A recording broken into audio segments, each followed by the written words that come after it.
ബിഹാർ നിയമസഭാ തെരഞ്ഞെടുപ്പിന്റെ ഒന്നാം ഘട്ട വോട്ടെടുപ്പിൽ ഭേദപ്പെട്ട പോളിംഗ്. ബെഗുസരായ്, ഗോപാൽഗഞ്ച് മണ്ഡലങ്ങളിലാണ് വോട്ടിംഗ് ശതമാനത്തിൽ മുന്നിൽ. മുഖ്യമന്ത്രി നിതീഷ് കുമാർ, മുൻ മുഖ്യമന്ത്രി ലാലു പ്രസാദ് യാദവ്, മഹാസഖ്യത്തിന്റെ മുഖ്യ സ്ഥാനാർത്ഥി തേജസ്വി യാദവ് തുടങ്ങിയവർ വോട്ട് രേഖപ്പെടുത്തി. ഭരണ തുടർച്ചയെന്ന് നിതീഷും മാറ്റമുറപ്പെന്ന് ലാലുവും പ്രതികരിച്ചു.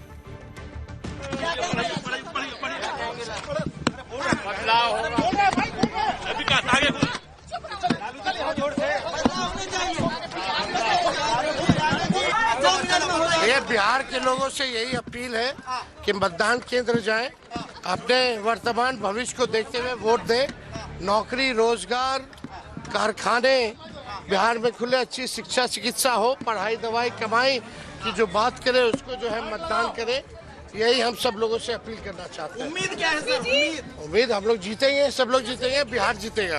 18 तारीख को बदलेंगे सरकार, 18 तारीख को बदलेंगे सरकार, 14 को नई सरकार मिलने वाली है। വലിയ ആത്മവിശ്വാസമാണ് മഹാസഖ്യം അവിടെ വെച്ച് പുലർത്തുന്നത്. എന്തായാലും മഹാസഖ്യത്തിന്റെ മുഖ്യമന്ത്രി സ്ഥാനാർത്ഥി ഉൾപ്പെടെ ആണ് ആദ്യഘട്ടത്തിൽ ജനവിധി തേടിയത്. മനു ഭരത് വാർത്തയുടെ വിശദാംശങ്ങളുമായി ചേരുകയാണ്. മനു, ഭേദപ്പെട്ട പോളിംഗ് ആണ് ബീഹാറിൽ രേഖപ്പെടുത്തിയിരിക്കുന്നത്. ഏറ്റവും ഒടുവിൽ ഏതാണ്ട് 64% വോട്ടിംഗ് നടന്നു എന്ന വിവരങ്ങൾ ദേശീയ മാധ്യമങ്ങൾ പങ്കുവെക്കുന്നു. 7 പതിറ്റാണ്ടിനിടയിലെ ഏറ്റവും ഉയർന്ന സമ്മതിദാന അവകാശം വിനിയോഗിക്കുന്നത് മാറ്റത്തിനായാണോ? അങ്ങനെയുള്ള അവകാശവാദങ്ങൾ മഹാസഖ്യം ഉയർത്തുന്നു. രേണുക സൂചിപ്പിച്ചതുപോലെ വോട്ടിംഗ് നല്ല തോതിൽ കഴിഞ്ഞ തവണത്തേക്കോട് താരതമ്യം ചെയ്യുമ്പോൾ നല്ല തോതിൽ ഉയർന്നു എന്ന് കാണാൻ കഴിയും.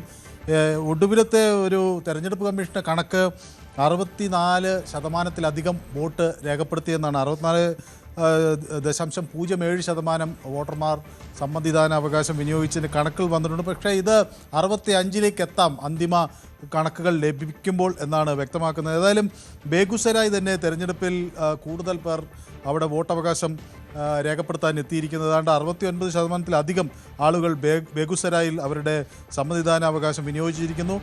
ഒപ്പം മുസഫർപൂറിലും വലിയ തോതിൽ ഏറ്റവും ഒടുവിൽ കണക്ക് വരുമ്പോൾ അവിടെ 70% കടന്നു. 70.96% പോളിംഗ് അവിടെ രേഖപ്പെടുത്തി എന്ന വിവരങ്ങൾ പുറത്തു വരുന്നു.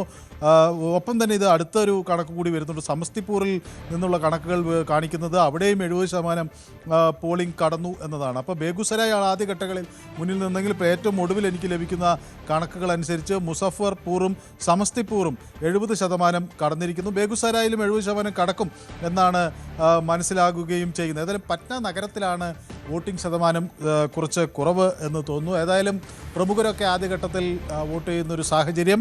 വിജയ് കുമാർ സിൻഹ, BJPയുടെ ഉപമുഖ്യമന്ത്രി സ്ഥാനാർത്ഥി, അവിടെ വോട്ടിങ്ങിനെത്തി.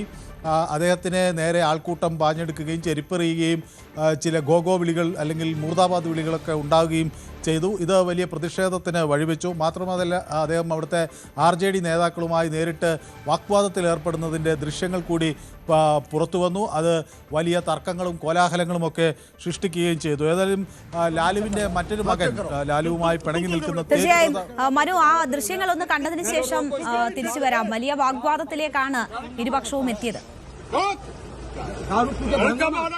बॉडीगार्ड भी दारू पी ले। अरे दारू पी हंगामा के इसको चेक करवाओ।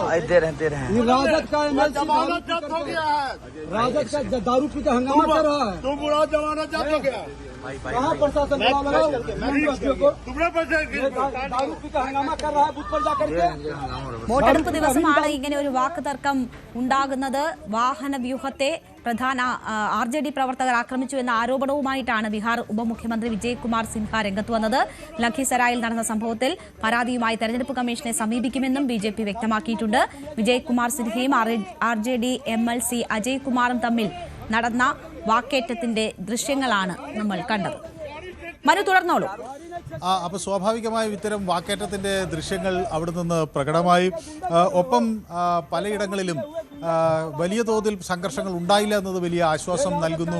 ഇപ്പോൾ പോലീസ് മേധാവി അവിടെ നിന്ന് പറയുന്നത് കാര്യമായി സാധാരണ ബീഹാറിൽ ഉണ്ടാകുന്നത് പോലെയുള്ള വെടിവെപ്പുകളോ അത്തരം പ്രശ്നങ്ങളോ ഒന്നും ഉണ്ടായില്ല. ഇങ്ങനെയുള്ള ഒറ്റപ്പെട്ട ചില സംഭവങ്ങൾ ഒഴിച്ചു നിർത്തിയാൽ പോളിംഗ് സ്വതവേ ശാന്തമാണ് എന്ന ഒരു സന്ദേശം അവിടെ നൽകുന്നു. ഏതായാലും നിരവധി പ്രമുഖർ ആദ്യഘട്ടത്തിൽ പോളിംഗ് ബൂത്തിലേക്ക് വോട്ടർമാർ എത്തുമ്പോൾ നിരവധി പ്രമുഖരാണ് ആദ്യഘട്ടത്തിൽ ജനവിധി തേടുന്നത്. അതിൽ ഒരു താര സ്ഥാനാർത്ഥി എന്നത് മൈഥിലി താക്കൂറാണ്. അലിനഗറിൽ നിന്ന് മത്സരിക്കുന്ന ഒരു ഗായികയാണ് മൈഥിലി താക്കൂർ. അവിടെ BJP ആദ്യമായി ഒരു പുതുമുഖത്തെ അവരെ ആദ്യമായി അവിടെ കളത്തിലിറക്കുന്നു.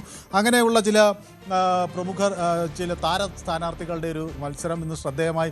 BJPയുടെ മുതിർന്ന നേതാവ് സാമ്രാട്ട് ചൗധരി, BJP അതായത് ഈ സർക്കാരിലെ ഉപമുഖ്യമന്ത്രിയാണ് അദ്ദേഹവും, അതുപോലെ വിനയ് കുമാർ സിനി, അവർ രണ്ടുപേരും അവിടെ ഇന്ന് അവരുടെ സമ്മതിദാന അവകാശം വിനിയോഗിച്ചു. വലിയ പ്രതീക്ഷ വയ്ക്കുന്നു.